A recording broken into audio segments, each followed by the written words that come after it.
Good evening.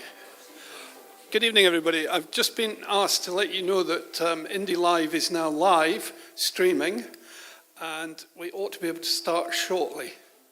But just to let you know that we're now streaming live the meeting. Okay, thank you.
One, two.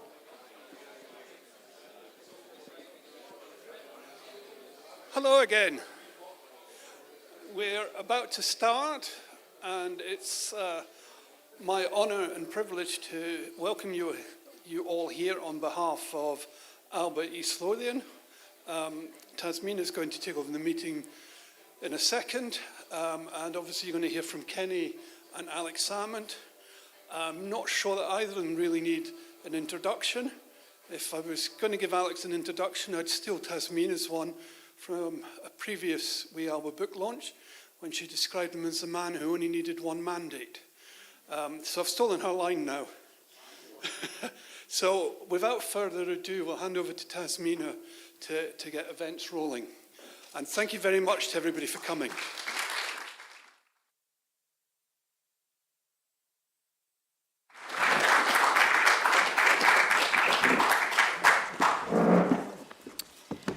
Well, thank you very much indeed, everybody. Welcome to those watching via live stream, and welcome to Trinent in East Lothian.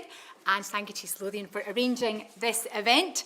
As per usual, Alex is going to say a few words just before we get started, so please welcome. We have, of course, Ken McCaskill to my left and to my right, although that's not normally a comfortable place for him. Please welcome Alex Salmond.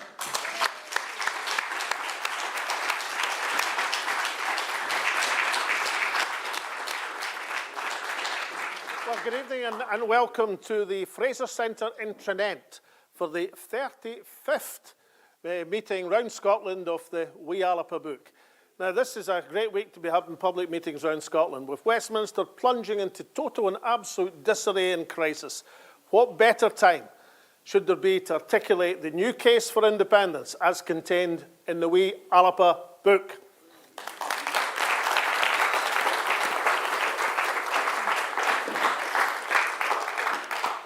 I'd like to take this opportunity before we get underway to thank, first of all, Morgan Davies and his Alba East Lothian team and Alba's organisation convener, Denise Finlay, for reorganising this event, and to all of you for coming. A special thanks also to Chris Hall from Alba East Lothian for the rolling images that you've seen behind me. In fact, I'm on the screen behind me. This is very good indeed. Very good stuff. And of course, there's not been much happening this week, so I can't imagine there is much to discuss, but I will say this. When George Osborne, at his Sermon on the Mount, as you might remember in 2014, said, "We couldn't use the pound," we should have thanked him for the tip-off. They're welcome to it.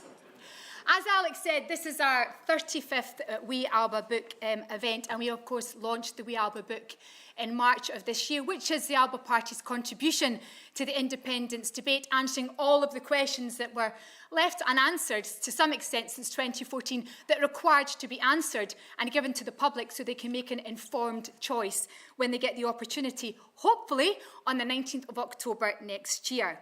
Now, while some in the movement have been asleep at the wheel, we have certainly been putting in the miles across Scotland, and it's a good opportunity to pay tribute to all of those in the Yes movement who've kept marching and kept campaigning since September 2014. They have demonstrated leadership where in other quarters it has been sadly lacking. And it's also opportune for me to pay special tribute to the gentleman, Gary, and his colleague Stuart from Indie Live, who's facing me and offers a window of opportunity for those who can't make events to hear these debates, in fact, all debates across the independence movement. Now, they do have a fundraiser going at the moment on the Indie Live page. It's a Just Giving fundraiser. We need them. Please support them. Thank you very much to Indie Live.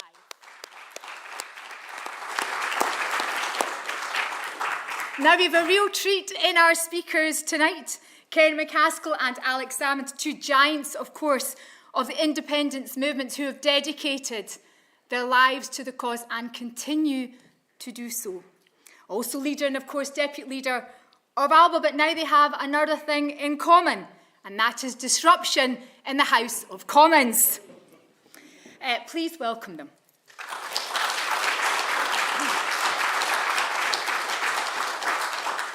My job is to maintain order as best as I possibly can, given the disruptors I have to the left and right of me.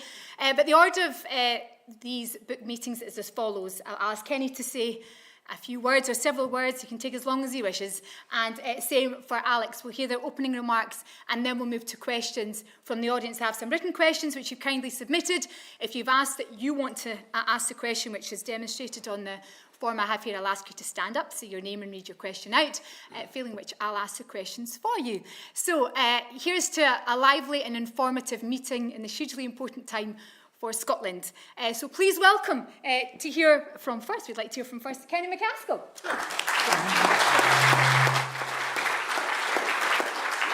Well, thanks very much. It's a pleasure to host you here in Trinent.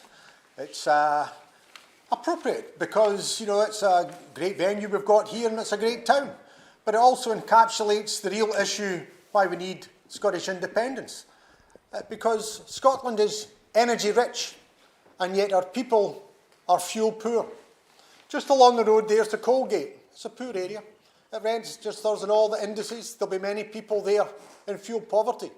The majority of people there, I would hazard a guess, will probably be facing fuel poverty, as indeed will many across the whole town and county and the rest of Scotland. Many will be on prepayment meters that actually compounds the injustice because you pay higher charges, higher tariffs, as well as higher standing charges. There's no basis for that. If you speak to the energy companies and say, could you get rid of it? Absolutely. What do you require? Ofgem need to just tell us to change it and we can do it. Those of us on debit accounts, we would have to pay a marginal fraction more, but you would wipe out the anomaly that they pay more. It could be easily done by SSE, Scottish Power, anyone. And you go to Ofgem and you say, we'll do it. And they say, well, we can't. We require instruction for government. And you go to the Tory government, and what do they say? It's a matter for Ofgem. All it takes is a ministerial pen, and you would wipe out the injustice that people cannot afford to heat their home. And let's remember that these people on prepayment meters are having to go out and buy a card or £10 or whatever. By the time they put that in, they'll find most of it has gone on standing charges. They won't even be able to heat their home in many instances because the standing charges accumulated and takes what little they have acquired. That is just disgraceful. And let's remember that fuel poverty isn't just about heating your home. There is a disgrace that we're all now wearing more pullovers, and that's a good thing in some ways. We do have to address the use of energy. But people who cannot heat their home, it goes beyond that. You can't power your phone, which you might require for employment. You can't power the laptop that maybe your child is given to help them, to try and allow them to prosper. You can't wash your kids' clothes because you want to try and keep them respectable. In some instances, you can't even put on the dialysis machine that they require for life. So this is hitting all of us. But it's not just hitting those in urban areas here in the community. Here in East Lothian, you have the absurdity about heating oil, because many people in the villages round about here aren't on the gas grid. A lot of Scotland isn't on the gas grid. Huge towns, large towns like Hoyk and Gala aren't on the gas grid.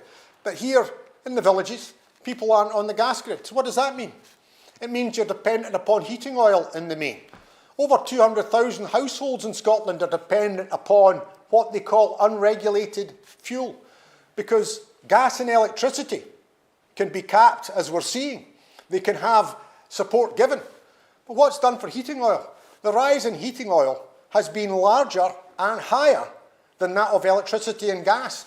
Now, some people affected by it might be an architect-designed homes. More likely it's to be in Granny's Heelanhame up north or in an old rural agricultural worker's cottage down here. They're not well insulated. They're hard to heat. And yet you're paying a greater sum. And what's the Tory government done to support them? They're giving £100. That won't even wash the sides of many folks' heating oil tank. It's certainly not going to be able to allow them to buy it, because to order, you've got to get at least 500 litres of fuel for many of the companies that supply it. If you don't buy 500 litres, and if you're not buying in bulk, it's at least £1 a litre. Where's somebody on pension and benefits going to be able to access the money to be able to obtain the heating oil? So this is affecting all of Scotland. That's what we face. And actually, it's not just individuals. I was speaking to the Chief Executive of the Council. How are they going to heat venues? How are you going to hold venues like this open? And I've heard great much we're going to have to open up venues so that we can have warm rooms. Yes, we should.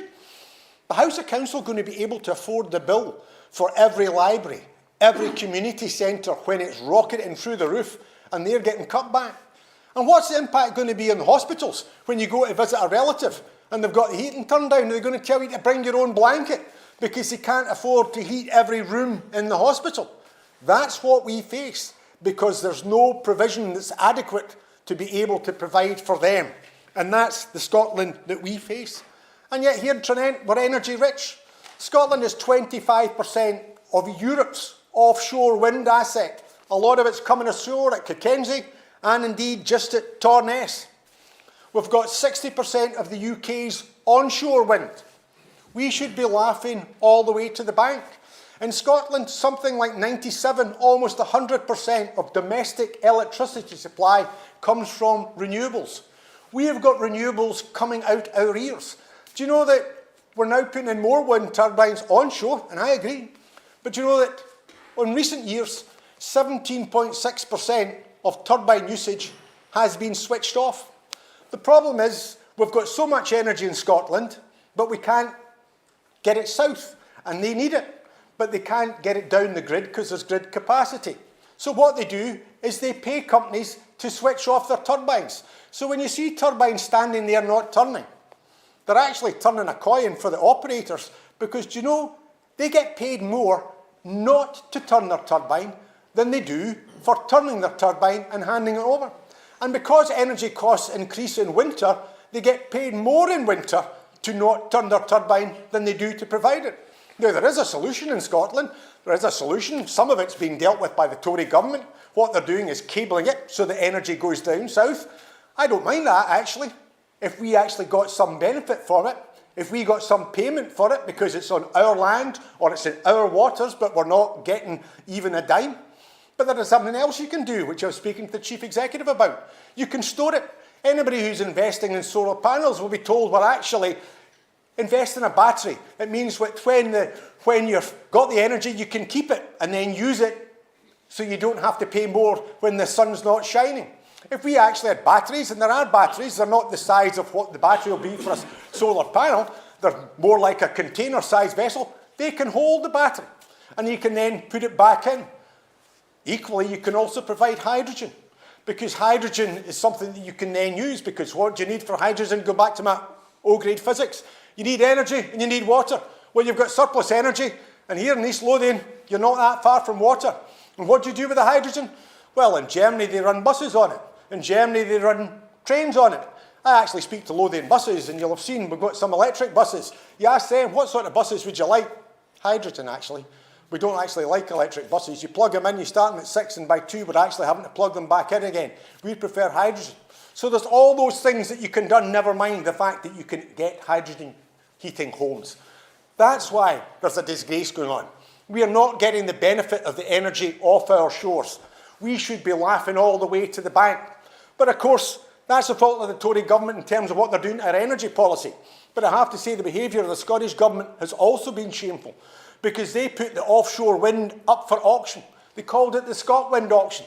Now, I've been to many auctions, and usually you put your hand up and go to the highest price. But what did the Scottish government do with the ScotWind auction? They put a maximum price. Most places I've seen there's been a floor price, so you can't go below. If you're not going to get, my magnum of whiskey and get at least £100, I'm taking it back, or something like that. But no, they said you can't pay more than this. And so they put out the tender. And they got £700 million. And I heard the First Minister say how wonderful that was. Well, £700 million, that's better than a poke in the eye with a sharp stick. But do you know what happened? In the United States, there was someplace off the Long Island, the New York area there.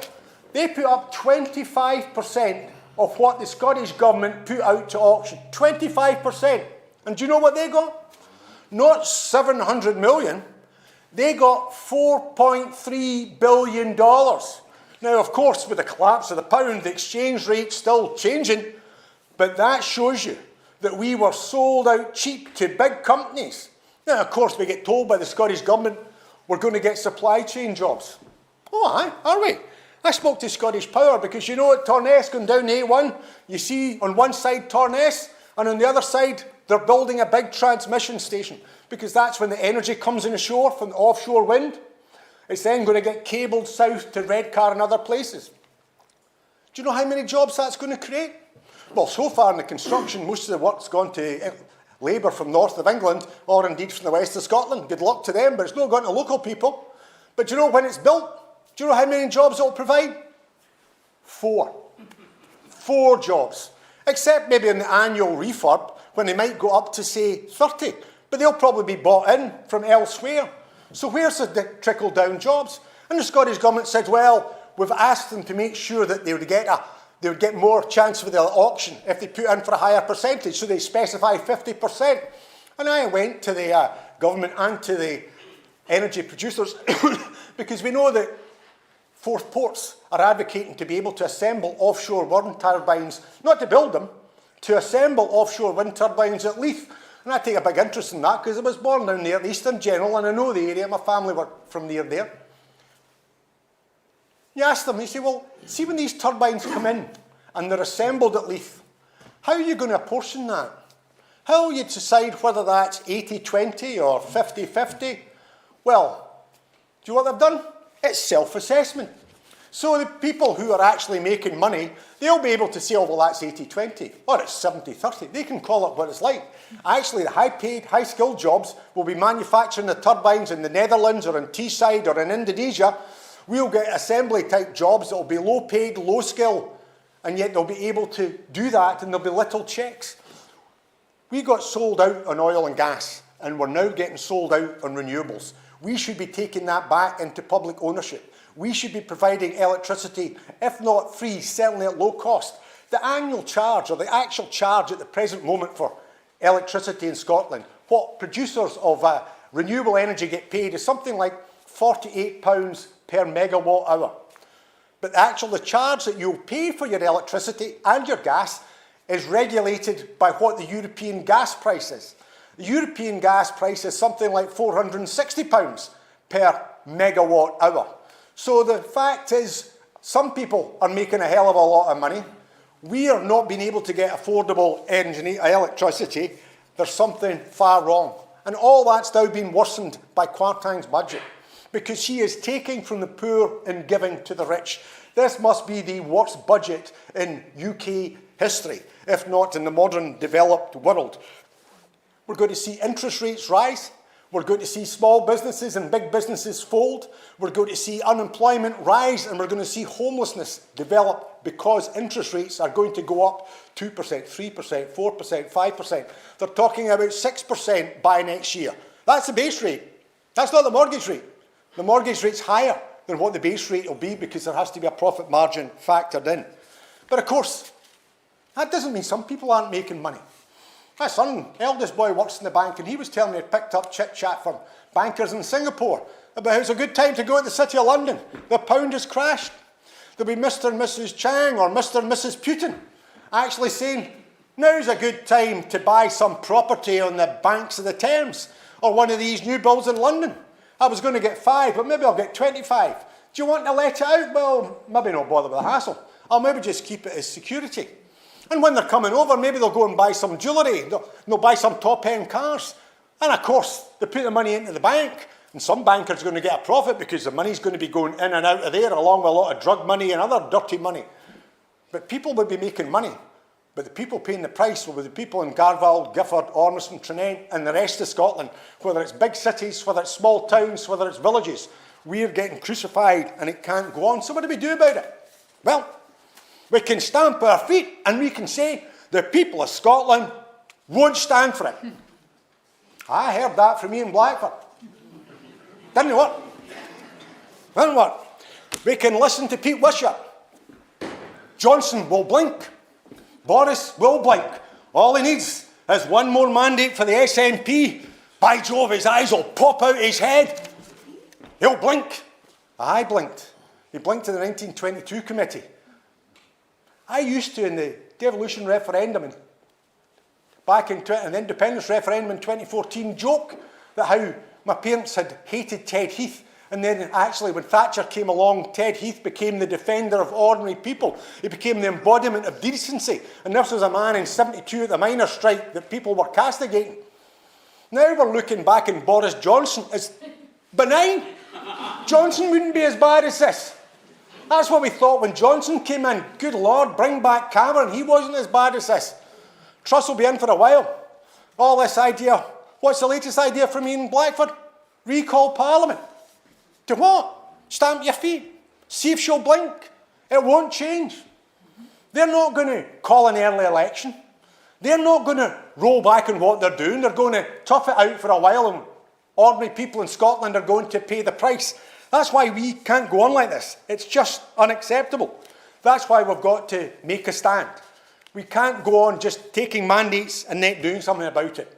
People are literally going to die this winter. Kids are going to go hungry.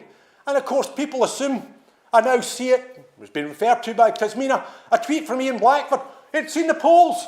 The SNP after the next election will be official opposition. That won't heat a house in Colgate. That won't provide heat and oil in Garville. That won't provide a job for somebody whose business goes bust and we're told just hang on for another mandate or whatever. And equally, I remember 1980s. I remember when nobody thought Thatcher could get back.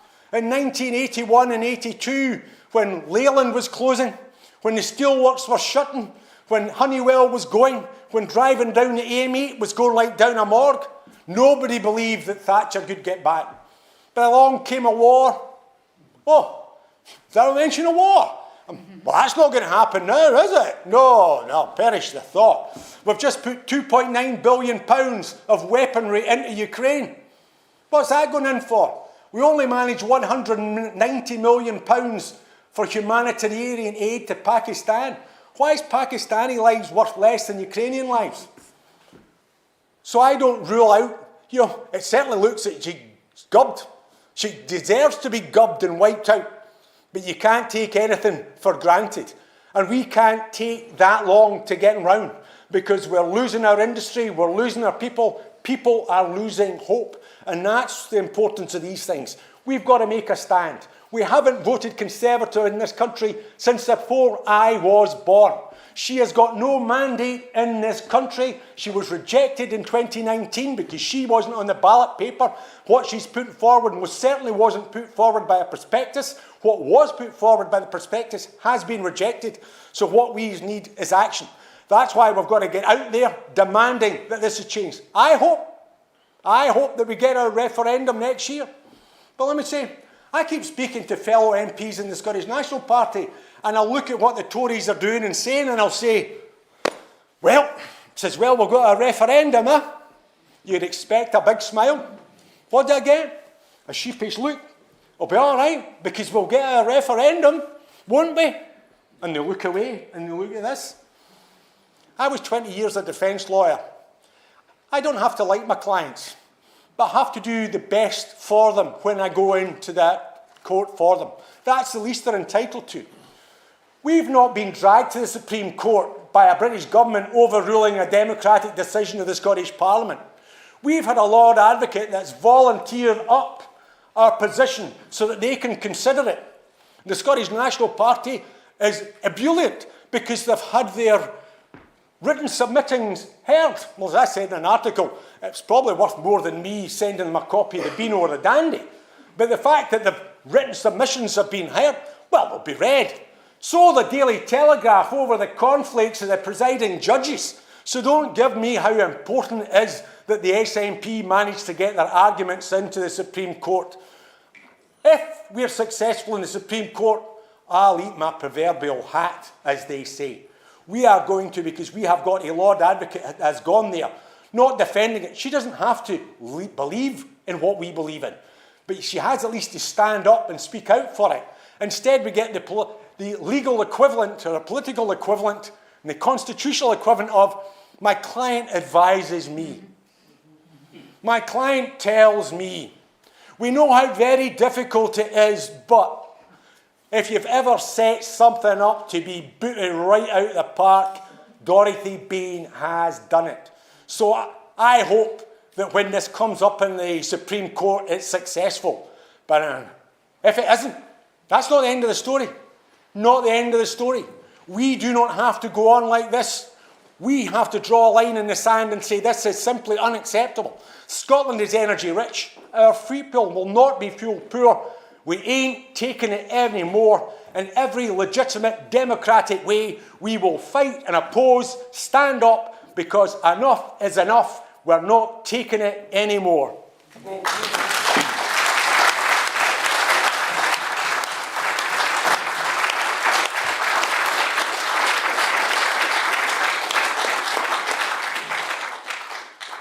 Thank you very much indeed. Kenny, over to Alex. Tasmina, as I said earlier, there's been 35 of these Wee Alba book meetings. And Tasmina has ably chaired the vast majority of them. But this is the first one here in Trinent, which has been in the constituency held by an Alba Member of Parliament. And I am delighted to be here. Kenny and I have known each other for a long time. Back in the day at Livgay Academy, believe me, he was a troublemaker then, and he hasn't changed at all, and that's why I love him so much. If only Scotland had a few more troublemakers like McCaskill and Hanvey, then we'd be in a much better state at the present moment. Now, I was in Dalkeith last week. And if you look back at the Independence Live broadcast, I said, this thing's going to run into the sands very quickly. I was there on the last Friday, on the night of the budget, and I said, this is a mini budget. It's going to come into a macro crisis. I actually thought it might take a week or two to develop. I thought, these economic crises they build up. But it got built up very quickly until the early hours of yesterday morning. Somebody was burning the midnight oil in the Bank of England as pension funds were about to collapse. Now, when you talk about financial aggregates or gilts or minimum lending rates or liquidity ratios, it doesn't mean much to people. I was an economist for many years before I went into politics, and the most sensible thing I ever got told in economics by a guy called Grant Baird. He told me, remember, Alec, for most folk, anything over $1 million is just a big number. And that's what it's like for most folk. They hear all these things being said, and they wonder, what's that about? What's a gilt? What on earth are they talking about? But when you start thinking about it, it's when it impacts on real people, on the real economy. And if the pension funds, or some of them, had gone under yesterday morning, gone under because they couldn't meet the margin calls of their banks. They didn't have enough liquidity. They were trying to sell government stock, and the price was going down faster than they could sell it, and therefore they were up against it a matter of hours away. And that's why the bank had to step in to stabilise the situation. But that doesn't undo the situation. All that means is it sets it up for more impact on the real economy, on real people. Because what the Tories are going to do, I've described Liz Truss as a pound shop Margaret Thatcher. I knew Margaret Thatcher. Margaret Thatcher was an opponent of mine. Believe me, she's not in the same league as Margaret Thatcher. But she'll go to the Tory conference in Birmingham, and I absolutely predict this. She'll do this lady's not for turning. Do you remember? Margaret Thatcher, this lady's not for turning. To adulation from the Tory faithful. Liz Truss will do exactly the same in Birmingham. despite the fact she has a hedge fund chancellor. She is totally clueless, completely inept. I mean, a manifestation of somebody who is profoundly doesn't have the ability to lead a country. I mean, anybody with an eye to see. I mean, my pet Doug could do a better job as Prime Minister than Liz Truss is ever going to do. At least Shadow wouldn't do any damage, as she has already done in a few short weeks in number 10. But the impact is going to come down the road, and you can see it's not a crystal ball you need for this. The talk during the Tory leadership campaign was, yes, all the things, all the disastrous things she'd done, favouring the rich, rewarding entrepreneurship, getting the top rate of tax down, bits of relief in terms of the basic rate, but shoring up the Tory base is all the talk. What was the other talk? There wouldn't be anything touched in public spending. But what's been said in the last couple of days, the way to restore credibility is to cut public spending. Letters already around the department saying, could you trim public spending? Let's get this right. We have a financial crisis which has been caused by unfunded tax cuts to the richest people in the country, and we're told that the solution to stabilise it is to cut the public services which people across the country depend on. But that's what's going to happen. So the real effect on the real economy, the thing that's going to cut home to people is, as Kenny rightly says, when the budgets are further cut at a time when the inflation on these budgets is running in double digits. Because just as everybody in the country is struggling to heat their homes, so every public authority and every private business is struggling to heat their premises. That's the reality on the real economy affecting real people.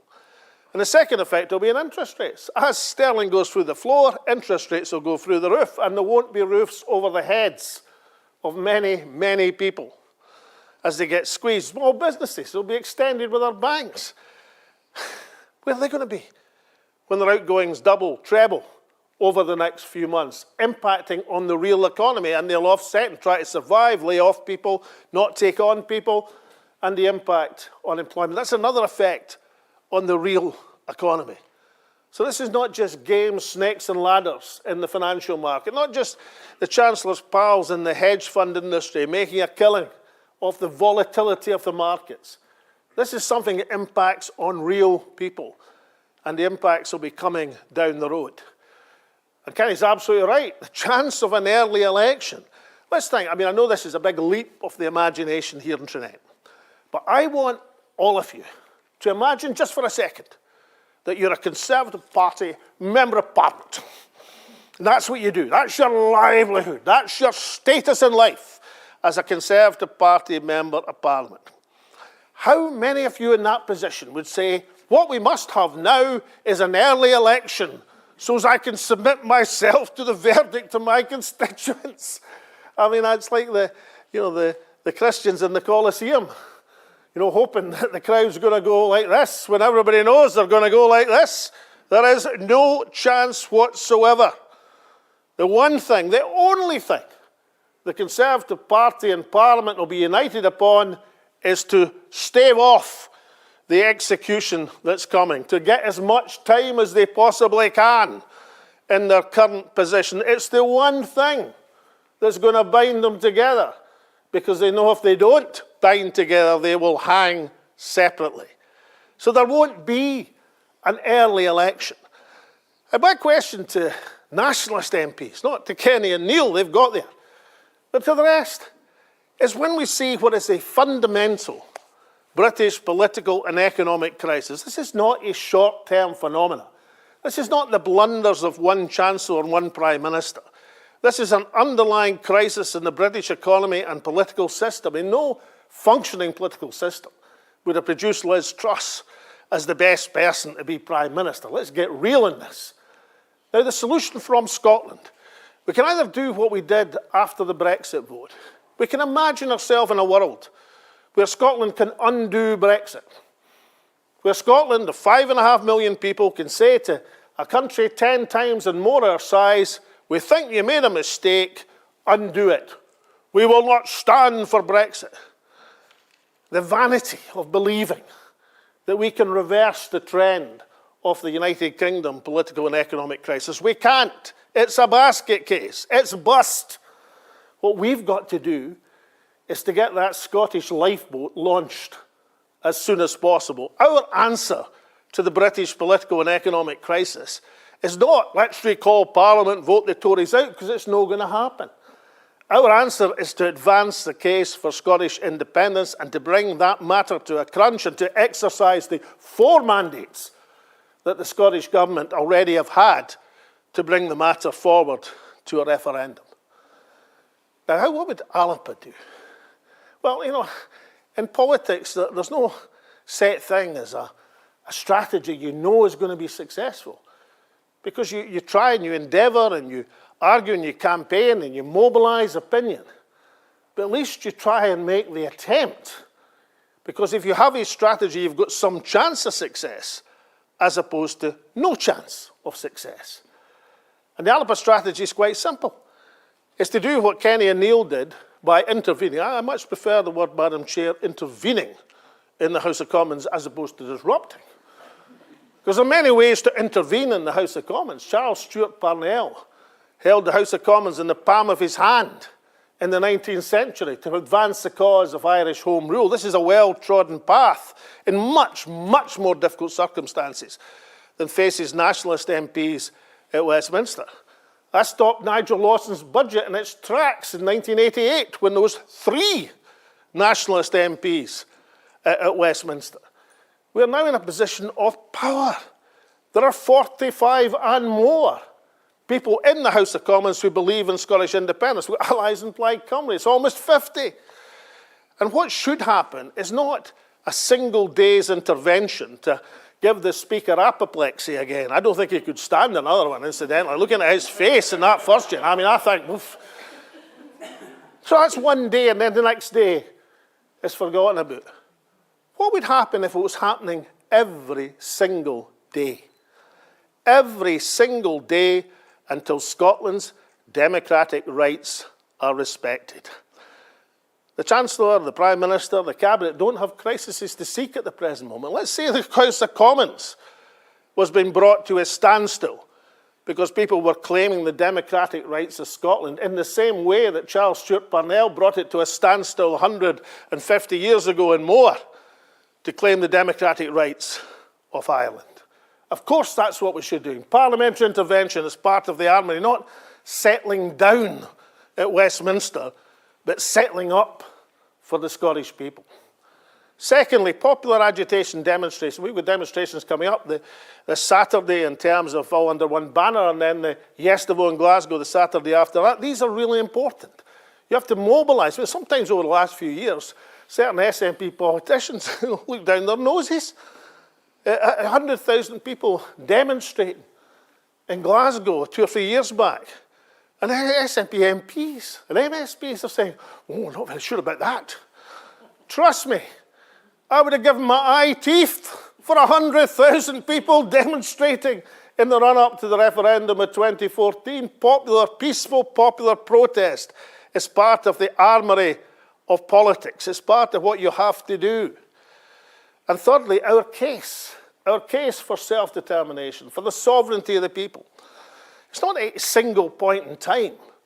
It's a golden thread running through Scottish history, right back to the early 14th century, in the Declaration of Arbroath. That was a demonstration of sovereignty. Why was it a demonstration of sovereignty? Because Scotland had a king, good King Robert, they said to Pope John the 22nd. And then they went on to say, he's our king, he deserves to be our king, he's a great guy. But listen, if he was ever to sell us out, then we'd get rid of him and get somebody else who would defend our rights. The first enunciation in European history of the idea of popular sovereignty, of contractual government. That's a thread of Scottish history. The claim of right that we heard, I mean, I was told that the claim of right of 1689 was an archaic document, didn't mean anything. Then below me at the Accession Council, there's King Charles having to swear to the claim of right, having to say, well, abide by it. Now, I tell you, this is the language of the claim of right. It's not the language of the modern day, but that's not the point. The principle is what's important. The principle is contractual government. You're the king if you agree to this. If you don't agree to it, you're not the king. That's the point. And that's the thread of Scottish history. And it runs into 1988. There is footage, there is proof that Gordon Brown and Donald Dewar and every single Labour MP, with the sole exceptions of Brian Wilson and Tam Dael, my old friend in the bins, signed a claim of right in 1988, enunciating the doctrine of the sovereignty of the people of Scotland. It's alluded to in the SNP's submission to the Supreme Court. That's the golden thread of Scottish history, and that's what has to be enunciated. Now, where are we going to get that validated? Well, you know, what would I estimate the chances of the Supreme Court in Middlesex Assizes, 2 minutes walk from the Palace of Westminster, saying, yes, this is just what we need. The declaration of popular sovereignty against the Queen or King in Parliament. Popular sovereignty of the Scottish people. We've been waiting all our judicial lives to endorse that. Or are they going to say, go away and play? And the idea that you can go into such a hearing with a Lord Advocate who palpably doesn't believe in the case. I mean, you know, I've had a bit of experience of court cases over the last few years.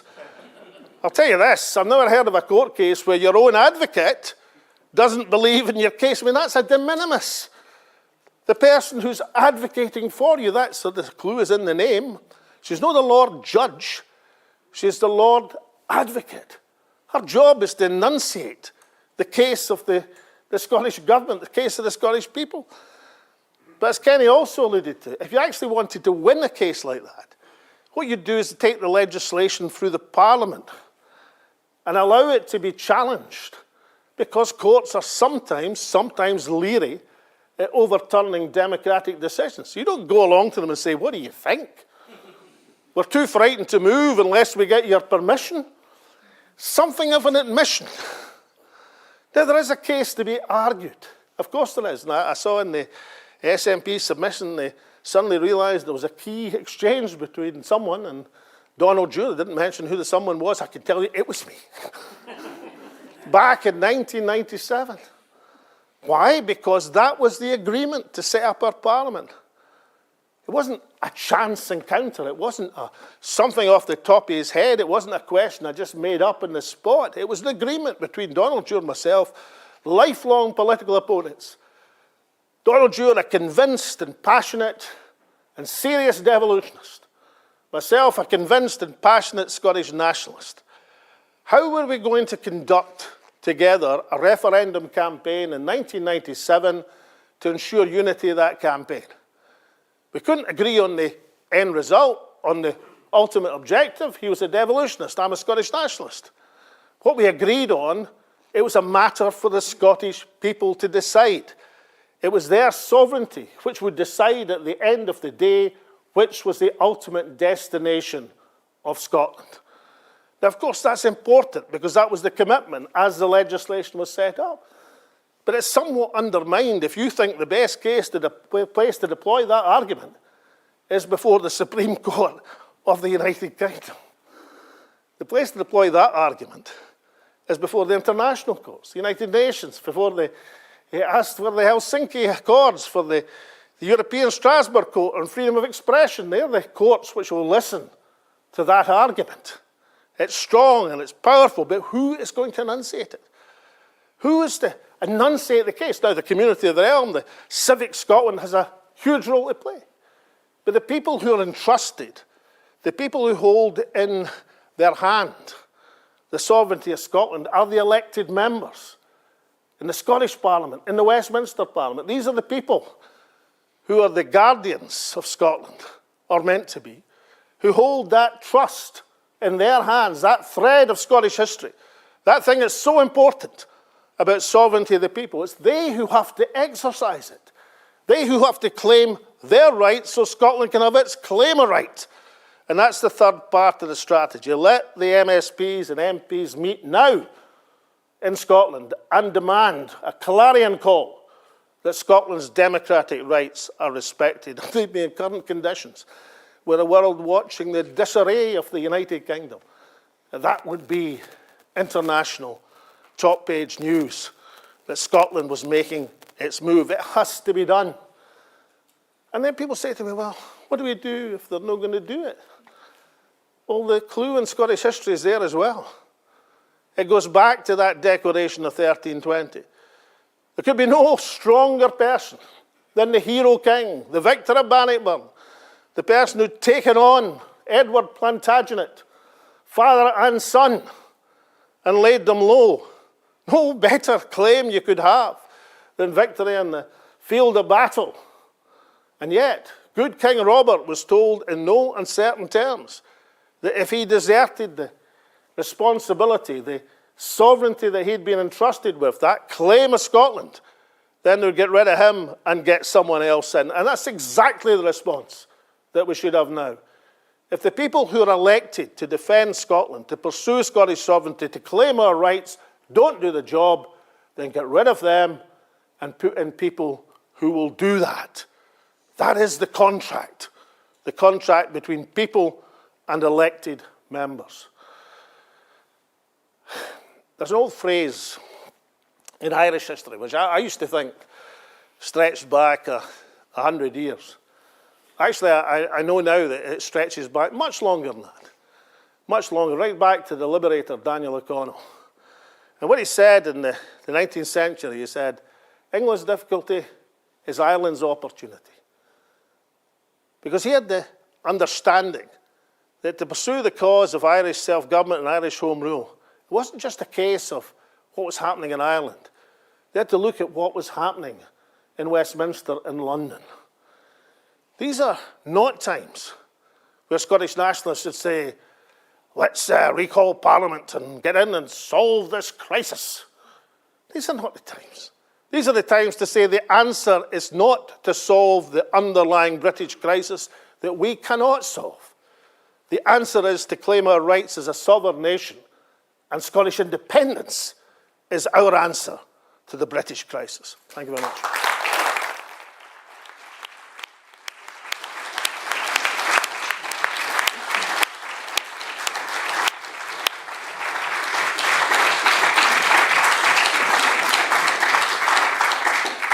So thank you very much indeed to both Kenny and Alex, and we'll now turn to questions. I'll start with the written questions that I have, and then we can move to questions from the floor. There's a roving mic. I think, Denise, I saw somebody's got a mic. There we go. Lovely. The first question is from Ross McCune, who'd like to ask the question himself. Ross, where are you? Identify yourself. Let's just get a mic to you if we can, just to make sure that everyone can hear your question. Thank you. Ross. Hello, everyone. In a previous life in 1516, I was a Speaker's intern assigned to the Scottish National Party, and I served alongside Mr. Salmond and Mrs. Ahmed Sheikh. And at that time, it was a great pleasure to be part of that team in the Commons at that time. During that time, in the depths of Westminster, when we'd go searching for what the other parties were going to be doing the following week, we realised that getting to know the other side of the argument was key to persuading people. We are not going to get anywhere by throwing insults or calling people names. It's all about persuasion. And one of the lines we used, Mr. Salmond, was that you had a great skill of keeping the rich Aberdeenshire farmers on side as well as the student population. As the independence movement continues to lurch to the left, we need numbers in order to have a victory. How can, given the UK government's continued failure now being objective, it's no longer a right versus left matter, in my view, how can the independence movement look to gather centrists and slightly centre-right, perhaps, people whose vote is now up for grabs? Indeed. Kenny, I'll let you go first. Well, I mean, I'm of the left and unashamedly, but equally I think this is a matter about Scotland's well-being. And I think that's why, we saw in 2014 the support was actually across the board. And many of those who didn't go that way, including some large farmers, are now paying the price of the scene with Brexit. So I think, although I position myself on the left, I think, what we're clear, and you see it in, my talk in discussions with people is, this is about giving Scotland the opportunity to decide what it wants to do. I would hope that Scotland wouldn't vote for a government that's right of centre. But it's the right of the Irish people to elect people like Leo Varadkar, and I wouldn't support the Fine Gael party in any shape or form, or indeed Michael Martin. My sympathies tend to be within the Labour or Socialist blocs in Ireland, but it's their people's right. So my view is to the people in the right or centre in Scotland is this is about our right to choose. And the fact of the matter is, I have to say, the likelihood is it wouldn't necessarily be a government as comfortable as I would like in an independent Scotland. But I think it would be a government the people of Scotland want. It would be a government that would be much more advantageous for homeowners, business people, large or small, farmers or whoever, because it would represent the interests of them as opposed to the interests of the City of London or large wealthy people south of the border. Thank you, Kenny. And it's great to see you, Ross. I have to say that the speaker at that time, of course, was John Bercow. I'm not sure how much of a mentor Lindsay Hall would be to the younger generation, given his inability to keep his cool for a start. But Alex, in answer to the question. I've heard a word in the last day or two on the radio. I heard it on television last night, which normally applies to science fiction films. It's dystopian. People have been talking about the dystopian future. You know, that means kind of like social economic Armageddon. It's usually used at, sort of zombie apocalypse films or things like, looking at a future where there's a tiny, tiny handful of rich people and the mobs around them trying to get into their citadels. And people are actually seriously saying this is dystopian Britain as they look forward. You see, I think it's a great mistake to believe that rich people are happy in an unhappy society. I don't think they are. I mean, I've known lots of rich people, and I've known rich people with a profound social conscience and who do, splendid work. They follow the doctrines of Andrew Carnegie as opposed to Karl Marx, perhaps. But they're equally valid in terms of people's personalities. Tasmina and I did a few films a couple of years ago, and we were trying to find the most contented societies on earth, right? And one thing was it kept changing. It kept changing between Denmark, Finland, and Sweden. So each year we found ourselves, either in one of these capitals saying, this is the most contented society on earth because, Sweden had beat Denmark and then Finland pipped them both in the next one. The point is, they were all economies much more prosperous than the United Kingdom's, with a higher level of personal taxation. But people were comfortable with the social contract that was enabled in these countries. Rich people, of which they had many, were comfortable that they weren't, jumping over beggars in the street when they tried to walk through their capital city. People didn't have to fear a public health service with dramatic waiting. I mean, the Grampian Health Board have now announced for the second time this year that you don't go to accident and emergency unless you've got a life-threatening condition.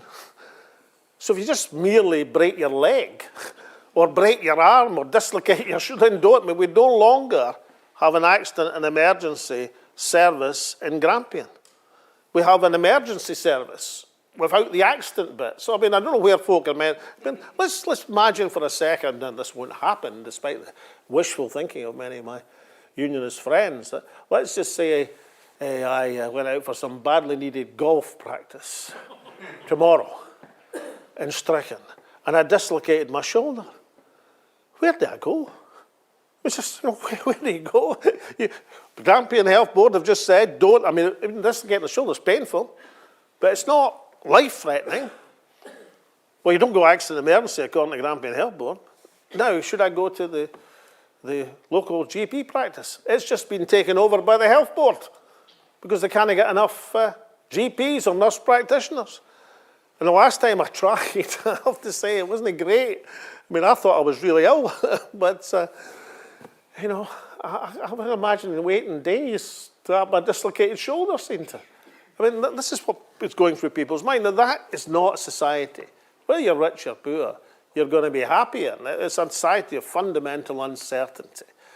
So I don't agree that a majority of rich people in Scotland think that the overwhelming political priority at the present moment is to reduce the top rate of tax from 45% to 40% or 46% in Scotland.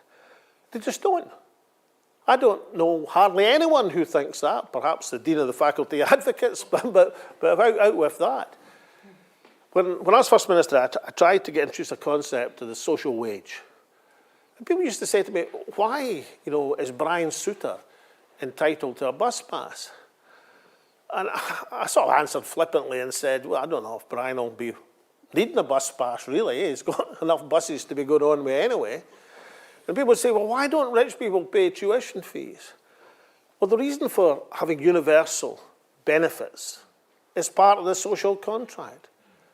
That people buy in to things that are necessary for the civilization to proceed, for a society to be happy, because they're universal benefits, because they're taken out of the market system, and rich or poor, people appreciate that and buy into the idea of solidarity.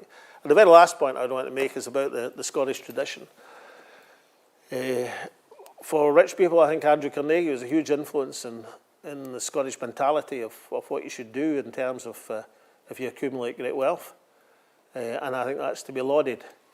But the social democracy in which I believed all my life, I'm certain would be the mainstream of Scottish political opinion. I don't regard it as perfect. I don't regard it as the ultimate model and all the rest of it. But I think if we pursued that in an independent Scotland, then within a few years, we'd be rivaling Denmark, Sweden, and Finland as one of the most contented societies on earth. Thank you. Now, the next question I have, the question doesn't wish the name read out, so I'll ask the question. How can we combat the media, especially the BBC, who people trust to tell the truth, and the tabloids? So I'm going to come to you first, Kenny, but of course, those of you who listened to the local radio stations today who interviewed Liz Truss, I think it demonstrates the BBC have got some good people on board, particularly at local level. However, it's the bigger picture I think we're being asked about this evening. Kenny. Well, the mainstream media as such isn't going to change, but equally the mainstream media that we know is dying. Their audience figures are plummeting. As anybody who ever sees the figures for Good Morning Scotland or other such programmes, newspapers are on their knees. So despite all their best efforts in 2014, they've not been rewarded by the UK government. There ain't going to be anything coming their way, and therefore you have to look at other ways, which is why you've got Independence live stream, which is why you have to be speaking to people through social media and a variety of other ways. So I think the world in which we live in has moved on remarkably. We are in a world where, the SPFL have just sold the Scottish football rights, but at the end of the day, what football would you like to watch? Because, if you want to watch the Argentinian leagues, you can actually do it. If you want to watch Scotland play football, well, you've actually got to rake around and see some channel, because it's not going to be any of the main TV channels. You're going to have to buy it from some company somewhere else. So I just think we have to work on different terrain. They ain't going to change, but equally they're going down. And we've got to look at new methods, new ways, and that's the way to go. Thank you, Alex. You remember in 2014 and just beyond that, Alex Massey's famous tweet that's the BBC's job to argue against independence, but it's an important point. Are we ever going to get the mainstream media on side? How important are they, and how do we get around it? Well, we don't underrate the capacity of the mainstream media to change horses in midstream. I mean, I read or looked at, certainly didn't buy it, the Daily Mail through the Tory leadership contest, right? So Daily Mail through was bigging up Liz Truss. She's the woman we can trust. She's got the right idea. So Daily Mail line through the leadership contest was a couple of days ago. They're saying, who are the guilty men speculating against Britain? As they tried to run down some of Liz Truss and the Chancellor's prominent backers and former employers, the hedge funds who were making a killing out of the death of the British economy. So I just thought in these few days, the Daily Mail have suddenly realised that the saloon bars of the home counties are not full of people saying, let's toast another rise in interest rates, shall we? So even the mainstream media are capable of switching. Well, see, one of Britain's problems is that the media is in the hands of a few oligarchs. I mean, Kenny was talking about oligarchs coming to London. I mean, the oligarchs are already in charge of the mainstream media. Kenny's also right, the circulations are through the floor. But the influence they still have is the percussion effect on television.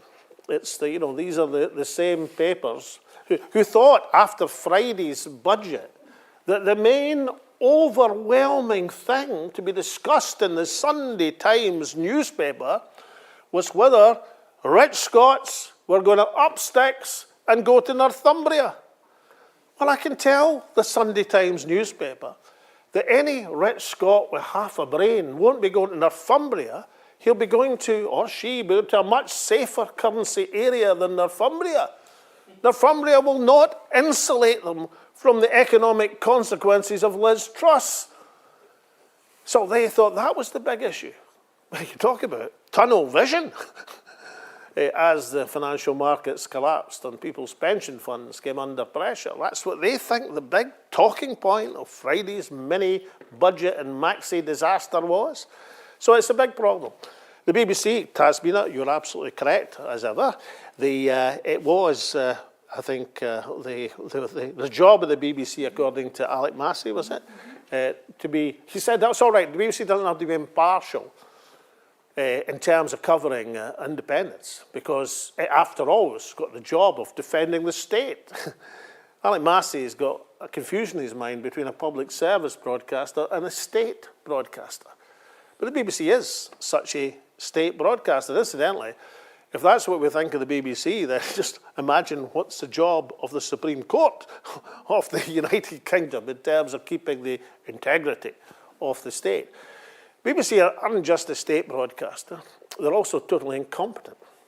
And as the Queen's Cottage, they went from Balmoral, and they had Sir Tom Devine, Scotland's greatest living historian and a man who knows more about Scottish history and a range of other matters than the entire royal experts combined. Tom, and he's about a 3-minute contribution, and at one point he pointed out, said how proud he was to see the flag, the ensign of Scotland on the Queen's coffin. You see, and about 5 minutes later, after they got rid of Tom and got back to the royal historian, this chap, and it's not even his fault, incidentally, he pipes up, he says, what is that big red lion? And the rest of the commentary team didn't know. Have they never watched a football match or a rugby match? Do they not know that the lion rampant is the royal ensign of Scotland? Or understanding its significance, that the Queen's coffin was draped. And of course it was significant. And of course it was deliberate on her part. Of course she was making a statement in terms of doing that. But these people, they don't know the difference. They're still puzzled. Why isn't it the Union flag? They beside themselves. Why is it the royal ensign? Well, the clue is in the fact it was the Queen that died. That's why it was the royal ensign. And it was the Scottish royal ensign because she was in Scotland. So we're dealing with not just a level of propaganda, we're dealing with a level of profound ignorance. Now, no doubt, past generations of Scottish government are responsible for the palpable lack of teaching of Scottish history in our schools. But anyway, for whatever reason, we're dealing not just Tasmania with a state broadcaster, but with in many cases, totally ignorant broadcaster, because as the standards of the mainstream media have declined, so have the standards of Inquisition, apart from the local radio interviews, where they indeed asked Liz Truss the right questions, and incidentally, she didn't have any of the answers at all.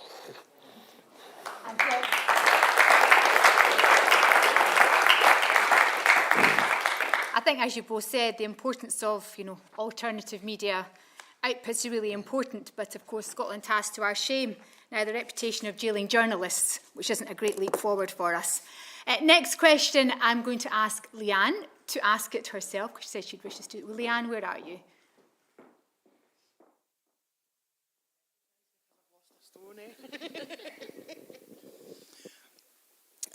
As you know, I've been going round to council estates and that, and they are absolutely pummeled into the ground right now, and that's before winter comes. They're dejected. They're in, a lot of them are in quite a bad state. How do we engage these people? These are the ones that don't vote, and these are the ones that politics affects most. How do we get them engaged, and how do we get them voting? How do we bring them up so that they can? They feel like they've got no hope. That's what I'm hearing on the streets right now. Ken, I'm going to come to you first because I know how important this is to you, getting into schemes. I think people are losing hope. That is understandable. I've never accepted the view by, I think, a few in the SNP who seem to take the view that the worse things got, the better it would get for them politically. The worse thing gets for people, the worse it gets. That's it, and they turn off. And if you want to look at an example of that, then you just have to look at the position of black people in America. You've gone from the 1960s with Martin Luther King, when people believed that there was hope, that they might reach the mountaintop, and look where they've got to now. So we've got to confront that. What we have to do is to make sure that people believe that there is hope, that there is the opportunity for change. We've also got to channel that energy and that action. We've got to actually tell people this isn't designed by tablets of stone. This is man-made. It's made by our man-made, women-made by trusts. This is deliberate policy, and we've got to channel that energy not into nihilistic behaviour, because I do know that in many schemes the kids are going nuts. 2 years of locked up with some dysfunctional parents. There are issues in there to be addressed, but the solution is to channel the anger that this is just not right. We are a rich country in terms of our energy. Our people should not be fuel poor. And what we've got to do is just get out there, not through the mainstream media, but we've got to get out on doors. We've got to be out there marching. We've got to engage with them and say, this isn't inevitable. It can change. At the present moment, they don't believe it can change. And where the SNP has taken us to is a position where people will say, I voted Labour all my life and it didn't change. And then I voted SNP and it didn't change. And now, are you going to pay me electricity bill, Leanne? Well, no, just leave me alone. So what we've got to say is, there is hope. This can change. We've got to be sincere in what we say. We've got to engage with them, and we've got to get that message out there, because this does not have to be. There is no reason that our people should be living like this when other countries in Europe are not like this. The levels of poverty in Scotland, and compared to Ireland, that doesn't have oil and gas, that doesn't have the offshore or onshore energy that we have, that doesn't have all the blessings. When I first went knocking doors and for the SNP back in the 1980s, people would say, you want to be an independent country like Ireland? I even got that from Irish people who had emigrated and said, do you want to be like that? Now we've got a situation where folk would say, if only we could have the situation that applies to even the poorest people in Dublin North or whatever. This has got to be channeled, so we've got to get out there and tell people, this is deliberate, it's not accidental, it can change, and we're going to change it.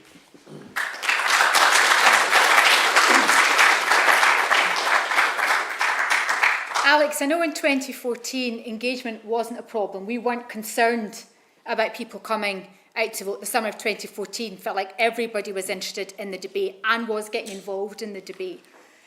What's happened since now and then, and how do we bring back that enthusiasm for Scotland's future? Yeah, we should remember the turnout in the referendum was 85%. You know, it's an unbelievably high turnout. And the registration of voters during that. I mean, I'm fond of the story which Tasmina may have heard once or twice before, that I knew we were in with a chance in 2014, really in the early part, the first day in September, I think it was, when I went to Dundee. It wasn't because the opinion polls were turning after the BBC debate. I mean, they were, but that's not what convinced me we were in with a chance. What convinced me we were in with a chance was what was happening in the grassroots. And I went to Dundee, and I was campaigning beside the statue of Desperate Dan. There's a good story about Dundee, incidentally. Winston Churchill was an MP in Dundee, and they got knocked out by a temperance guy called Scrimgeour. And Churchill didn't take the defeat very well. This was 1922, and he was leaving in a train, and he said, he would see the whole of Dundee wiped from the earth before he would ever revisit the city. So folk in Dundee never built a statue to the erstwhile MP Winston Churchill, but they built one to Desperate Dan instead. And there I was campaigning beside the statue of Desperate Dan. There's this long queue of folk, and I thought to myself, as you would, happy hour. So I looked at one of the guys in the queue. I said, what are you queuing for? They says, we're queuing to vote. And I said, well, actually, the voting's not for another couple of weeks. And they said, no, we're queuing to get on the register. We're queuing for the right to vote. And I was saying, why aren't you on the register? Have you just moved into the city? They said, no, I've been here all my life. I said, well, he says, I've been off the register since the poll tax. And he says, but this is the first time looking at me straight, he says, there's ever been anything worth voting for. That's the point. What happened in the summer of 2014 was people realised that there was something going to happen that was worth voting for. And therefore they got themselves on the register. Now, right now, what Alba's job is, the vast majority of people who are out with the register are independent supporters. And potential Alba supporters, incidentally. We've got, and we're developing, under the leadership of our chair, a canvassing system in our organisation, a convener-elect, who's sitting over there, a canvassing system that we need in order to register people, not just to identify support, but to register people. Because the vast bulk of unregistered voters in Scotland, of which there are many, would vote for independence and many would vote for Alba. But in order to have that thing that the guy in Dundee said to me, Kenny's right. You have to say what it's worth voting for. And the most important thing an independent supporter wants to hear right now is a credible independent strategy. Not because they think it's a guarantee that's going to work, but at least it's a coherent idea that could work. And it'll work even better when the United Kingdom government is in absolute turmoil and crisis. So that's why what we have to articulate is our strategy for obtaining independence, so that we can give the guy in Dundee and all these other people around Scotland, for the first time or second time for many of them in their lives, something worth voting for.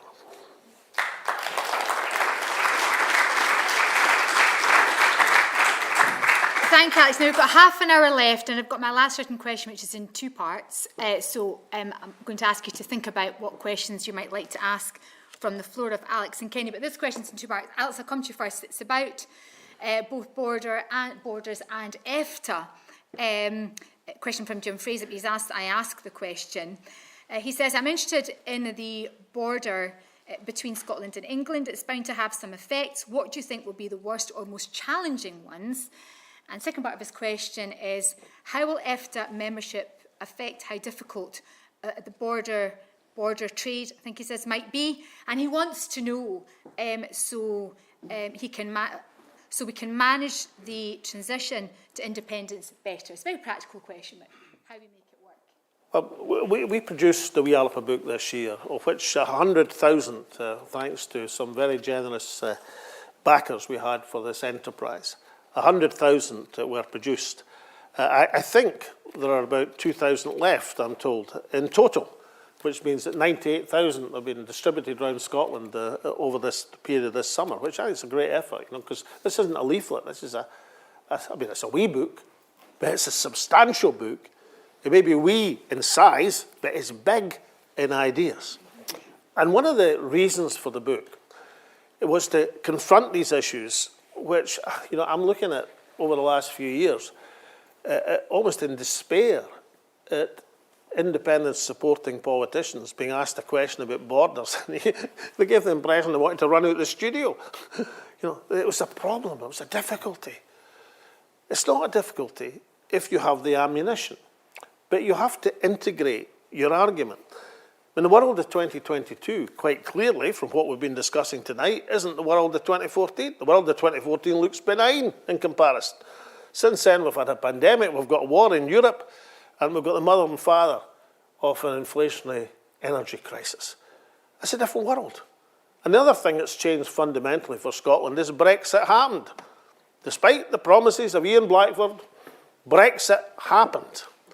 And therefore, you have to address the world as it is now and the world to come, not the world back in 2014. Now, I've been a long-term supporter of the European Union, but there is a central difficulty about the European Union as part of the prospectus for Scottish independence, and that is it takes you 5 years to join. It does. And, Monsieur Barnier, the guy who was negotiating he was the kind of rational person in the negotiations. He was the one with all the work done. He was the European negotiator. I'm told that Monsieur Barnier is a great lover of Scotland. I'm told he likes an occasional nip of whiskey, comes to Scotland in his holidays, he loves pipe bands, he thinks the Highlands is beautiful. He loves Scotland, like many Frenchmen do. But If he was negotiating for the European Union, for Scottish independence and membership of the European Union, it wouldn't matter a whit. He'd be negotiating for the European Union, and it takes 5 years to get in. It just does. Now let's imagine a world where there's a negotiation happening between Scotland and England, between Holyrood and Westminster about Scottish independence. So you're negotiating the terms. And you say, all right, well, we're going to join the European Union. Okay, when's that going to be? Well, we think, an accelerated process, 4 or 5 years. So what's going to happen in the interim? When you become independent, what trading system are you going to have?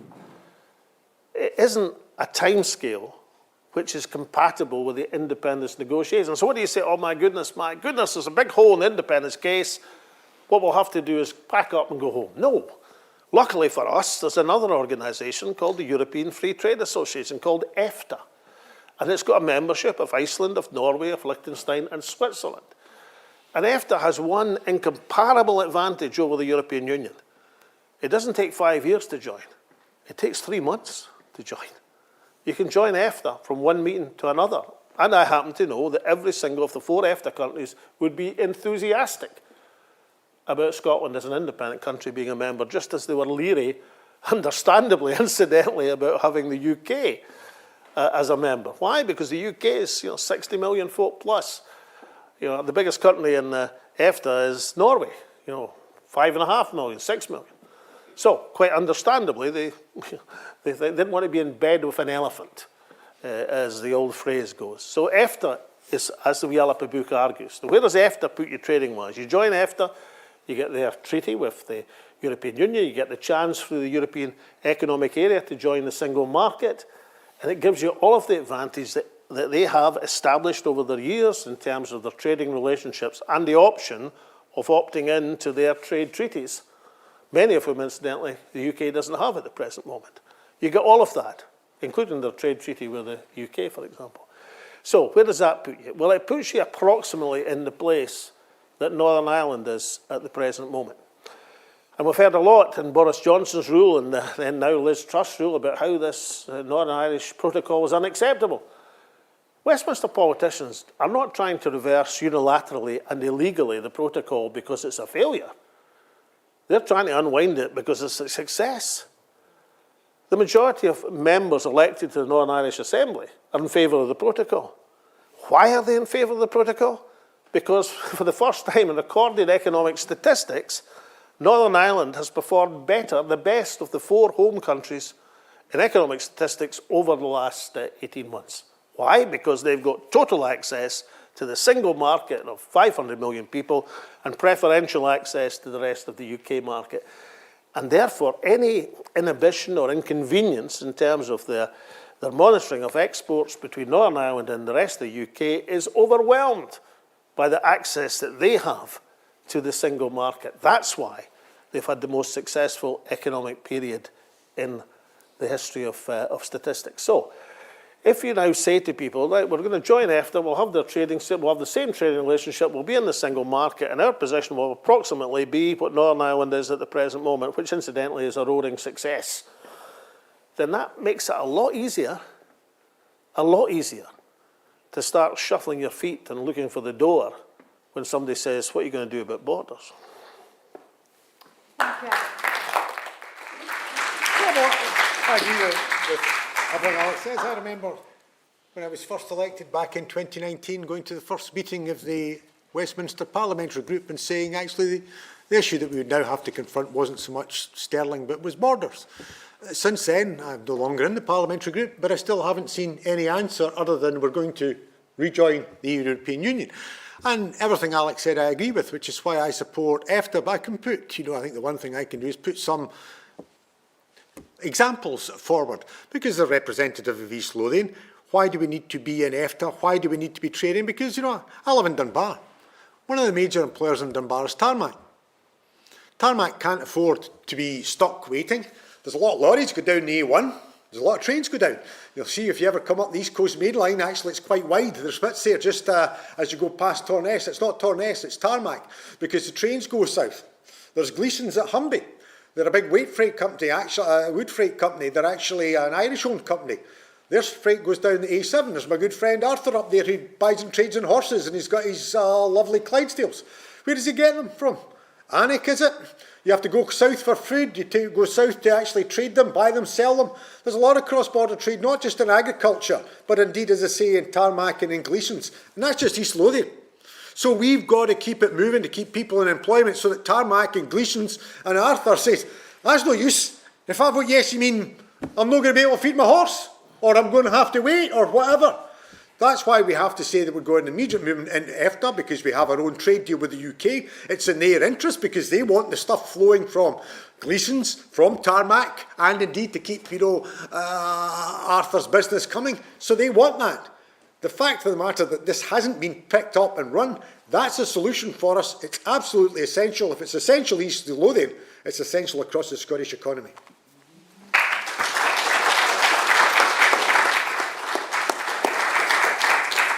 Now we've got just over 15 minutes left, and now looking to take questions from the floor. Now you've had a little bit to think about, food for thought. One straight up the back.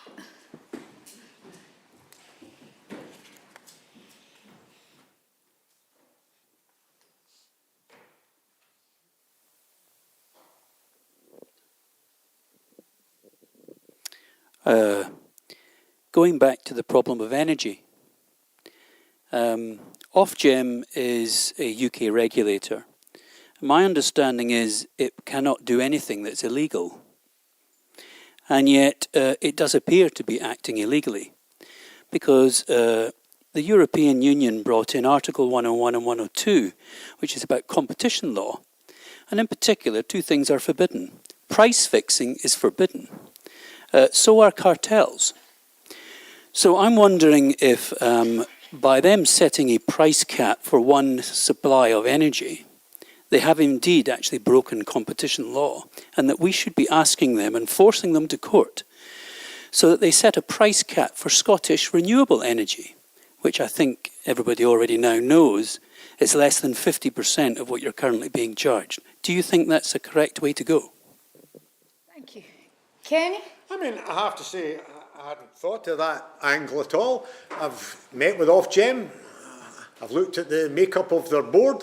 Actually reminds me of the makeup of the board of CMAL. They're full of corporate lawyers. You think, what does a corporate lawyer know about ferries to the Highlands and Islands? What does a corporate lawyer know about the energy markets here? The one thing I'll say in defence of Ofgem, when you say, why don't you do this, they are a creature of statute. They are bound by what the government dictates. They cannot go beyond that. So if they said we would like to get rid of prepayment meters, they can't.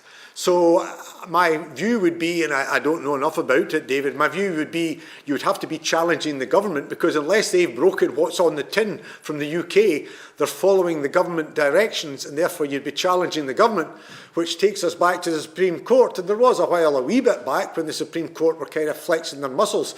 But as with the Supreme Court in the United States, this Tory government, and indeed previous Tory administrations, have been changing the nature of the ground. The one thing I have noticed when I did sit on the Justice Committee before the SNP got me removed, nobody was getting appointed to anything in any senior positions south of the border unless they had been a Tory MP, a Tory candidate, a Tory donor. And you look at Trump and the Supreme Court and you worry about the problems that Biden's got. Just you wait till you get a Labour government and everybody in every institution, position of power doesn't support you. So they've neutered the Supreme Court, they've infiltrated the institutions. The BBC's the classic example. That's the lie of the land. So there might be something there. A corporate lawyer would need to advise, but the Ofgem position is we're bound by statute. We can only do what the government says. We can't act beyond that. And the makeup of the board, like the makeup of CMAL, are people taking the money and accepting directions. Thanks, Kenny. Alex? I took a note of that. Kenny said, the BBC, that's the lie of the land. I thought that was great, Kenny, just putting these two thoughts together there. When I was First Minister, I wanted to give Scotland an edge in renewables. And at that time, of course, renewables were subsidised. and I knew, because it was patently obvious, that the cost curve for renewables would move to the left, which doesn't mean politically, it means it's going to get cheaper. And the cost curve for other energy would either be volatile, or in the case of nuclear, it would always move in the other direction. It always goes up. And I was pretty certain that before long, that would be reversed. So Scotland is now, in gross terms, 100%, net terms, 100% self-sufficient in renewable electricity. Our only gas station is Peterhead, which is an intermittent producer. It's not producing now for the very obvious reasons that gas prices are through the roof. So that means that our electricity is basically 100% renewable at the present moment. And as Kenny rightly said, offshore, you've got enough potential offshore wind to power the Scottish economy 10 times over in terms of its electricity requirements. And what's the key thing? Because offshore wind is £50 a megawatt hour and getting cheaper. Nuclear, the great answer of the Tory and Labour parties, is £100 a megawatt hour and getting more expensive. And that's not the real cost, incidentally, that's the hidden cost. And of course, gas prices have been about £400, £500, £600 a megawatt hour over the last few months.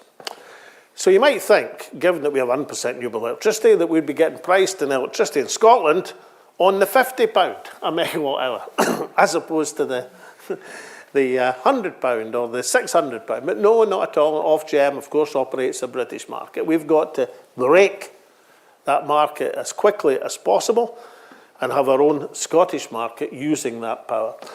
And we have to take decisions which are compatible with security of that system. We need, for example, pumped storage hydro, which luckily there's 2 approvals, which went through in my term of office for our existing station at Cruachan and a new station up at Loch Ness. Huge investments in pumped storage capacity, which means we'll be able to balance the grid at any time. And then, of course, as Kenny rightly said, you want to export some of that power because you don't point in being an energy producer unless you can help other people who'll need that power. But there's another thing you can do once you become the green energy powerhouse, apart from offering the people the security of having clean, green, affordable energy, and that is to bring industry to the energy. You don't have to take the energy to the industry. Energy-intensive industries will flock to the areas where they can be guaranteed a supply of cheap, competitive electricity.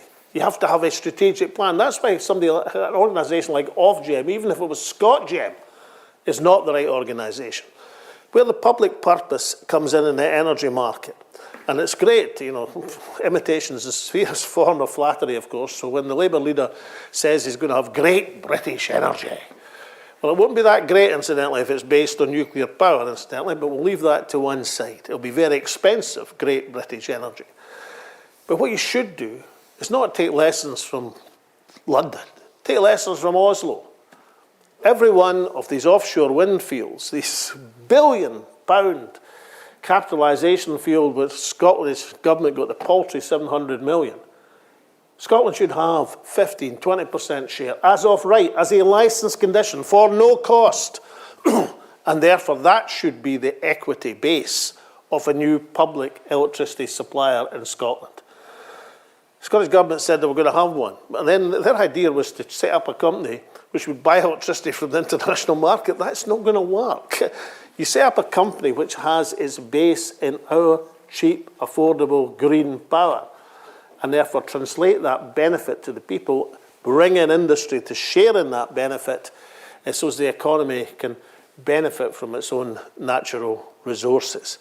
And as I say, that's what the Norwegians did way back in terms of control. Back then, they were saying, how would tiny wee Norway be able to take on the Chevrons, the BPs, the Exxons of this world?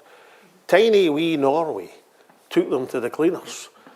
And therefore, we should follow exactly that pathway that they showed us how to control and use a natural resource for the benefit of the people, not for corporate thieves who are diminishing, wrecking the public finances, the private finances, and indeed company finances with their excess profits.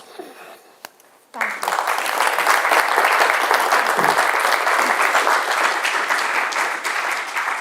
Any more questions from the audience? Yes, gentleman up the back there, just up there, Denise. Has anybody tested the setting aside of the last referendum?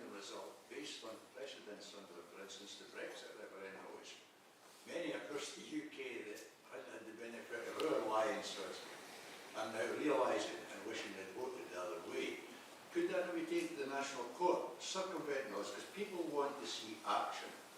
I've been SNP for what, 49 years just about now. This is like starting again. I was sitting in the Royal Hive when Donald Stewart took Sean out there, got his picture and then cleared off. I was there when the Labour councillors wouldn't attend because they weren't getting any expenses for it. I was there when they kicked up because Winnie Ewing was the eldest statesman woman and they didn't put Donald Stewart in. We've got to give people something that are tangible. Like Henry was saying, you go to the door, no, I've heard all this crap before.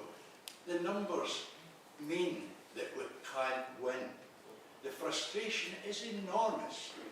I can see insurrection being a very real and tangible way forward unless we can form a legal solution. Now, SNP have sidelined Joanne Cherry purely because she's a better damn lawyer than the one that's sitting in Edinburgh at the moment. If you let her and take it to the international court, forget it. That's the only way we're going to defeat the numbers game.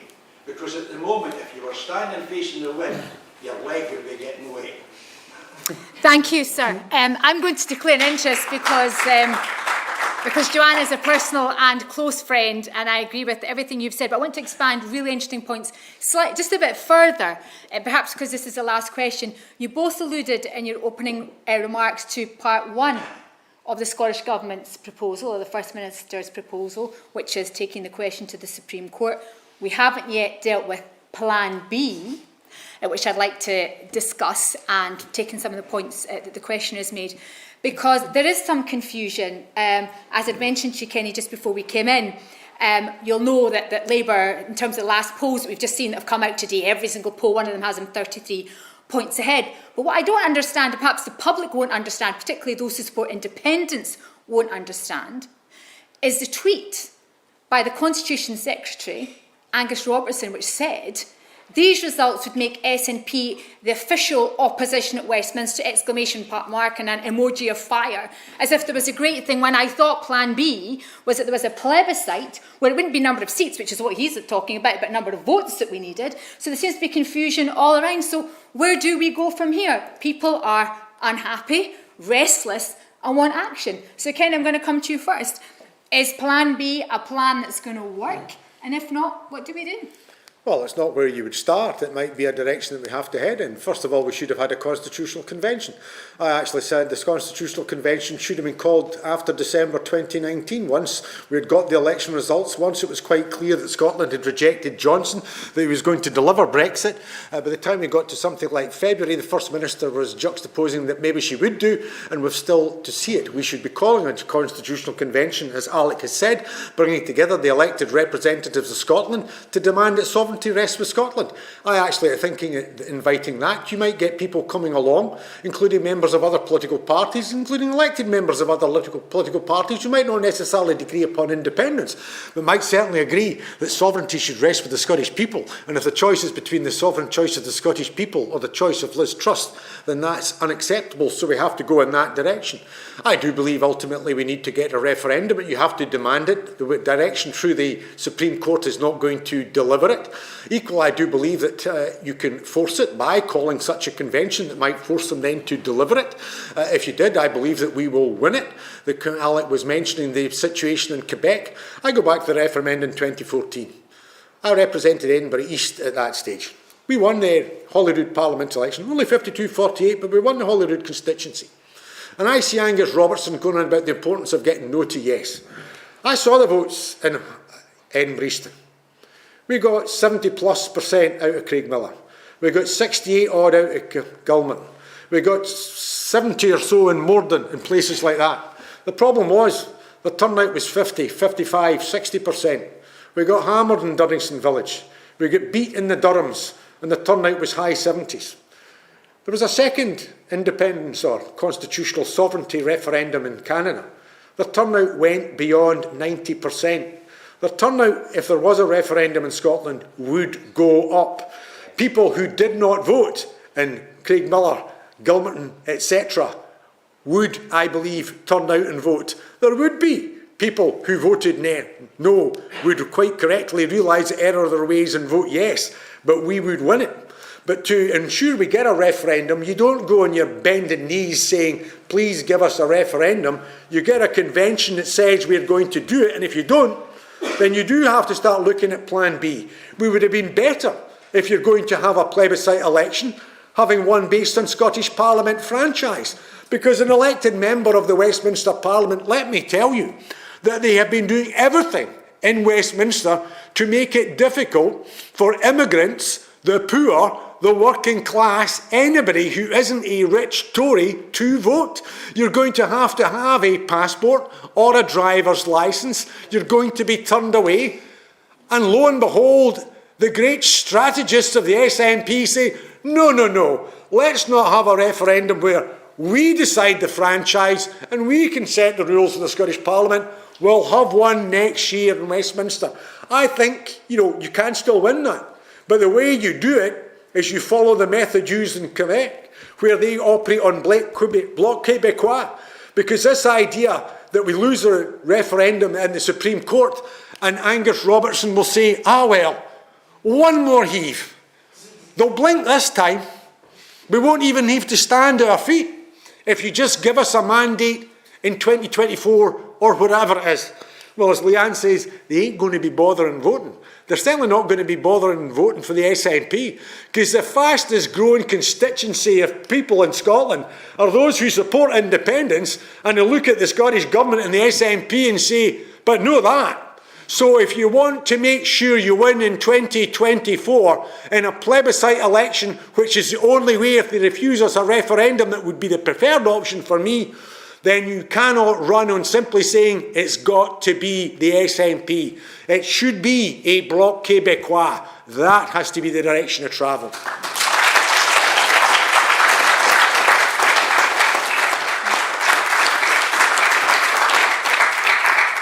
Of course, Alex, the Westminster plebiscite won't just rule out the disenfranchised or those who can't get on the electoral register, but those who are entitled to vote in 2014, like 16 and 17-year-olds, will be excluded from a vote on their future, as will European nationals.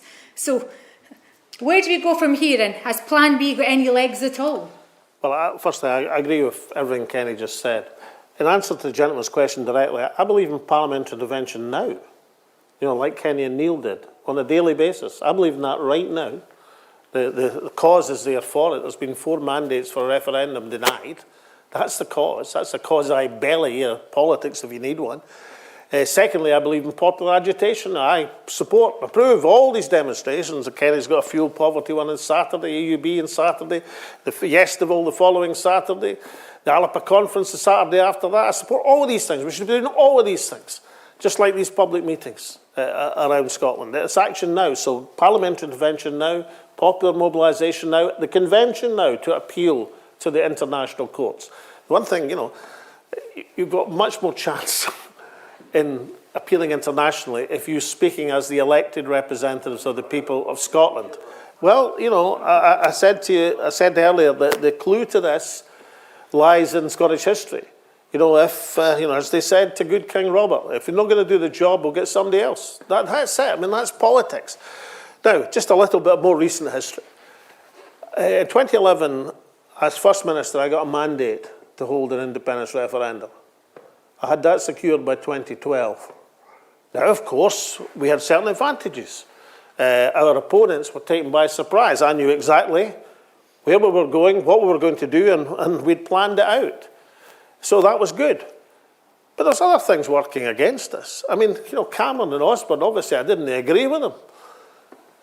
But they're political giants in comparison with Theresa May, Boris Johnson, and Liz Truss. For goodness sake, when you're up against Cameron and Osborne, you were up against what looked like a competent team. Cameron wasn't Einstein, but he looked like a prime minister. Osborne was a conniving little gentleman, but he was smart, he was clever. So that's the team you were up against then. They were much stronger than the Westminster system now. So I'm bemused, totally bemused, at the lack of urgency since the Brexit referendum, since that changed the nature of the 2014 result.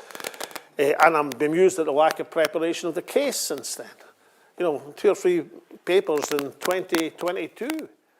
These are papers that should have been done over the last 6 years. And we've used all these things. But what matters now is the determination we have now. In this point of ultimate British financial crisis, is our answer going to be, say, an immediate move to Scottish independence to recognise the rights of the Scottish people by our elected representatives doing what they were elected to do? Or is it going to be, we'll just wait till the next general election or the election after that or the election after that, and at some point we'll get the election of a Conservative or Labour Prime Minister who will be so totally imbecilic that he'll decide to concede Scotland's national rights. They won't do anything unless they're forced to do it. Ultimately, Cameron back in 2012, when independence support was at 29%, I think, or 30%, according to YouGov, he believed that if he didn't agree to the referendum on Scotland's terms, and with a franchise decided in Scotland, and a date decided in Scotland, then we were going to have our own. That was a recognisable threat. Westminster will only concede if you generate the political threat. That is realpolitik. And if the people you elect are not prepared to do that, then our answer is simple. Let's elect people who will.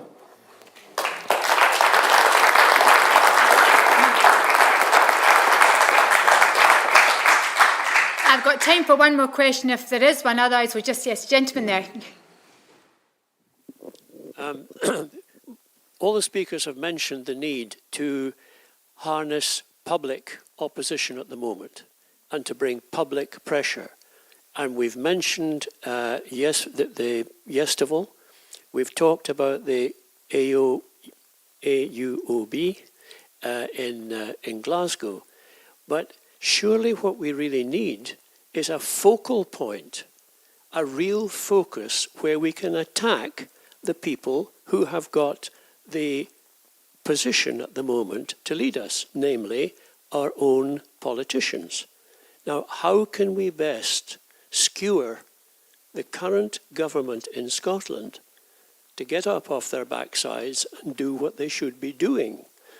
I don't think they're going to pay much attention to marches in Inverness or in Ayr or even in George Square in Glasgow. But they might pay some attention if there were consistent focus on Holyrood. Should we be coalescing these demonstrations outside Holyrood and outside Bute House?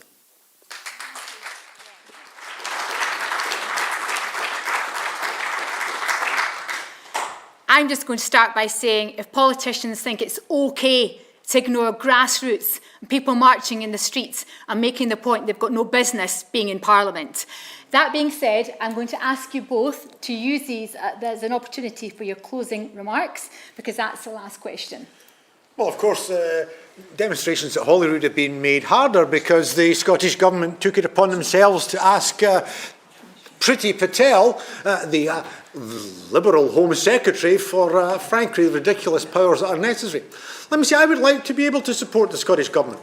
And I will always support the Scottish Government like I support the Scottish football team. But there are things that they do wrong and they have to be called out on. Because I've always taken the view, and arguing for independence, that not all the problems in Scotland can be blamed at the door of London. I would have taken that view, exactly the same, that Scotland can't sort itself out by depending upon Brussels or depending upon New York or depending upon London. Some things we have to resolve here in Scotland. A culture of domestic violence, a culture of machismo, the alcohol abuse that plagues us here. We can't blame all that on London or anybody else. It wasn't a big boy that did it and run away. That's our problem. So the reason for independence is actually to sort it out, to use all the advantages which are superb, but to make our society better. What has changed in recent while is that the Scottish Government's administration has been faltering. And sadly, a lot of the major issues in Scotland, the ferry debacle, the ScotWind auction, the frankly I view as corruption of the Lord Advocate and Crown Office, that can't be blamed on the Tories. It can't be blamed on Brexit. It can't be blamed on the United States, Donald Trump or Joe Biden. We've got to own that. But to be able to address it, we have to take charge of our own country, both in terms of what's within devolved administration, but certainly with regard to other matters to making the best country independence. So independence has always to be the focus. The problem is the SNP are getting in the way. What I have to say is not that we should target them, but this idea that we have to wheesht, that we can't do anything, that we've got to say nothing, that now is not the time.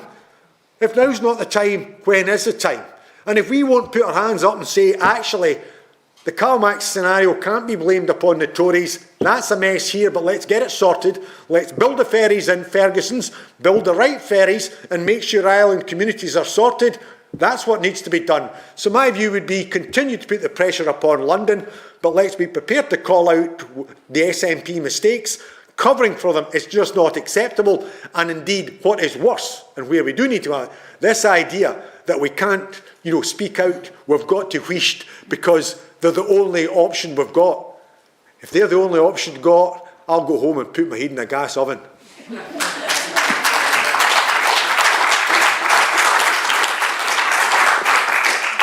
Before I pass to Alex to close, I know the women in the audience will agree with me when we've all decided collectively that women certainly will not be wishing for India or indeed anything else.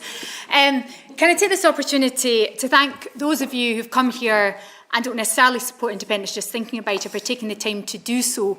That is the purpose of these meetings, and I hope what you've heard this evening and the We Alba book offers some food for thought for you.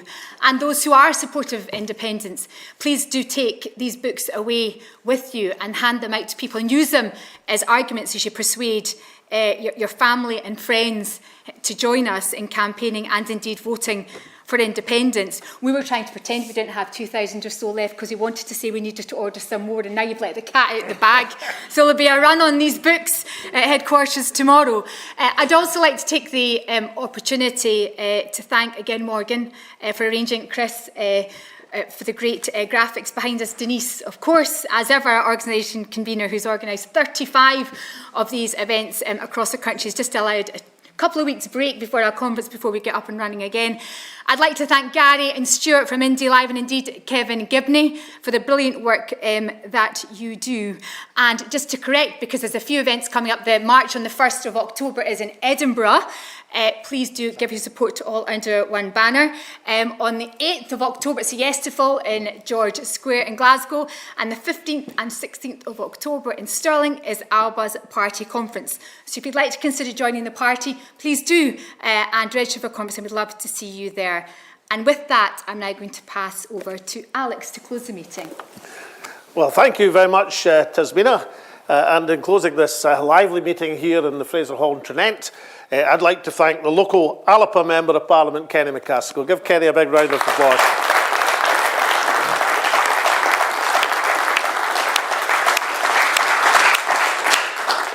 I would like to thank our wonderful chair, Tasmina Ahmed Sheikh.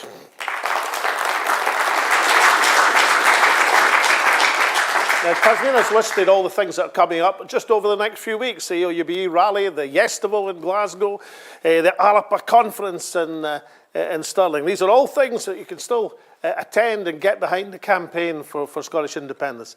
This is the 35th and final of the summer group of meetings of the We Alba book. But after the Alba conference, we'll be starting on the autumn programme, where we will be ordering more books in order to bring them to the people of Scotland. So the campaign for Scottish independence continues. But that campaign has never been more important than it is now, because the ongoing British economic and political crisis makes it imperative that we move to an economically prosperous and socially just Scotland. That's the campaign that really matters. That's the campaign outlined in terms of policy in the We Alba book. And that's the campaign that, as the guy in Dundee once said to me, is something worth voting for. Thank you very much.